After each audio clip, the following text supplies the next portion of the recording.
Good afternoon, Mr. Mason. My name is Augustus Shrivastava, and today I'm here with Som Ulkure, my partner. We are going to explain to you our game called Cave of Doom, Darkness Awaits.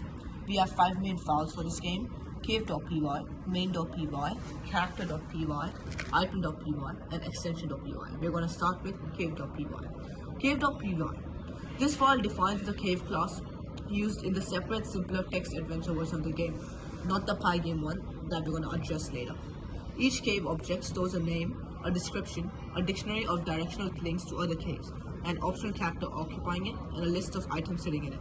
It provides getter setup pairs for name, description, and character, along with the add underscore item and remove underscore item for managing its item list, and link underscore cave for wiring one cave to another in a given direction, which only sets the link in one direction per call. So connecting 2 caves both ways requires calling it twice, once from each side, which we have also done. Get underscore details is the main look around method. It prints the cave's name, description, every linked exit, and a list of visible items, or a message saying there are none. Move is what lets the player navigate.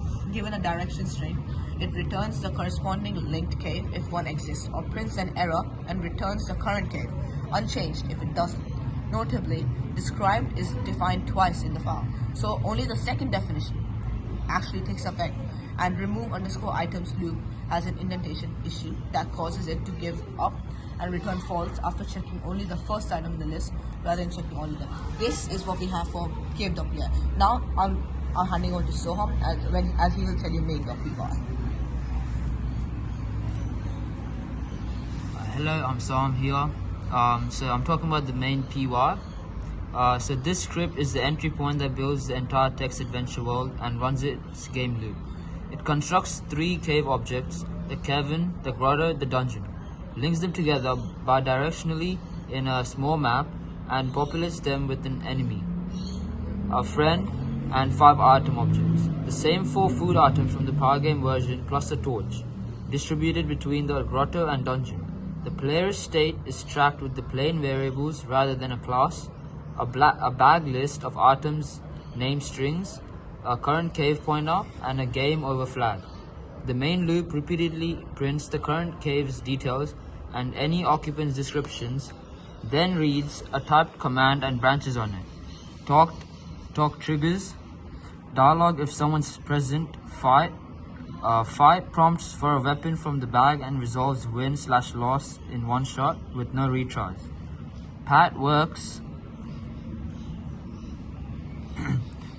only on non-enemy characters. Take item moves an item from the cave into the bag, and any of the 4 direction words moves the players between caves. Victory is achieved when the last enemy is defeated, tracked via a shared class level counter on enemy rather than anything stored on the cave or player, while a lost fight ends the game immediately with no second chances. A much simpler and more punishing combat model than the Pygame version's multi-item HP-based boss battle. So I'm passing on to Augustia to talk about the character PY. This file defines the character class hierarchy shared by every NPC and a currently unused player class. We just added that. In the text adventure, the base character class holds a name, description, and an optional conversation line with describe to print an introduction, and talk to either deliver the said dialogue or refuse if none exist. Enemy extends this with a weakness attribute and a fight method that does a simple exact string comparison between the item the player brought and the enemy stored weakness. Win outright if they lose outright if they don't, with no partial damage or health pool involved. Enemy also carries a class level counter, enemies _2 defeat, incremented every time a new enemy is constructed and decremented on every successful fight, since it's shared across all instances rather than per object. It doubles as a running tally of how many enemies remain undefeated across the whole game, which is what main.py checks to decide when the player has won. Friend is a much thinner subclass that adds only a pat method for friendly interaction. Player is a 4th subclass adding health and score attributes along with take damage and add underscore methods, but it's currently dead code. Nothing in main.py ever creates a player instance, so player health and score aren't actually tracked anywhere in the running game. Now I'm handing over to Som to talk about item.py. So, item.py, this is the simplest file in the project, defining the item class used to represent any object the player can find. Examine, or carry. Each item stores just the name and a description, with description starting out as a none until explicitly set. This class provides straightforward getter and setter pairs for both name and descriptions, plus a describe method that prints a formatted line combining the two. In practice, only getName sees regular use elsewhere in the codebase. GetDescription and describe are both fully implemented but never actually called anywhere in main.py or cave.py, meaning that even though every item in the game world has a flavorful description set as a startup, the player currently has no way to see those descriptions during play. So now I'm going to pass on to Augustia to talk about the extensions. Okay, so this extension is for Pygame, of course. This is a full graphical game built with Pygame, structured as one long procedural script rather than using classes. It opens with a menu screen offering continue if a save file exists, new game, and quit, backed by a JSON autosave that writes the player's full state to disk every single frame while playing. The game itself unfolds across 3 connected caves. Cave 1 is a gauntlet of 4 bouncing rectangular traps that speed up each time the player successfully dodges past one. Cave 2 is a lava room where nearly the entire floor is instant death except for a narrow safe path threaded between a gold pickup and 4 purchasable items. Check each frame using point to line segment distant math. And Cave 3 is a dungeon with 6 spikes that rise and fall on independent timers, culminating in a Wumpus boss fight. The boss fight is the game's core puzzle. The player buys 3 or 4 possible food items, Vegemite, Nutella, peanut butter, waffle, with gold collected in Cave 2, then throws them at the Wumpus one at a time in Cave 3. Each item has a hidden fixed effect on both the player's and the Wumpus' HP pools, and only certain combinations of 3 items actually lead to victory rather than death or a stalemate. Death in any cave leads to a game over screen where the player can choose to respawn in any cave they've previously visited. Width per cave has its always rebuilt fresh rather than restored from save. Visuals are hand built and backgrounds are procedurally painted once at startup. Glowing rock silhouettes, decorative spiders and centipedes, and reused every frame rather than redrawn, which keeps performance high despite the amount of detail on the screen. This is all of our code, including extension. Now we're gonna show you. Now we're gonna play our game. For first, the main.py with no GUI, no save file, no extension, and then we're gonna show you our extension code, which we believe is the superior one. So I'm just gonna play the first code.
Okay, so that was our base code, this without any extension. Now we're gonna show you our extension code.